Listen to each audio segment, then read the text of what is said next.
I want her to do a really good squeak.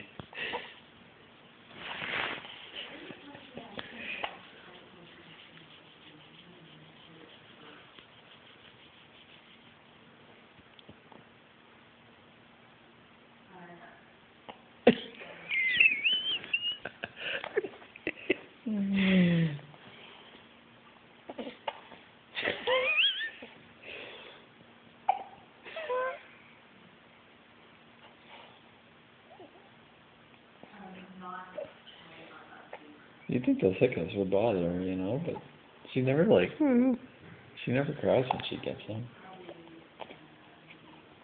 Heidi hates it when she gets hiccups. She becomes very fussy.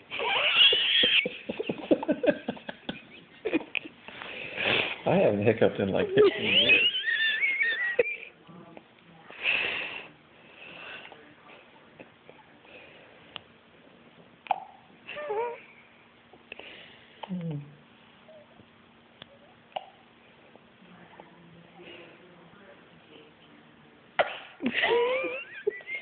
Bless you.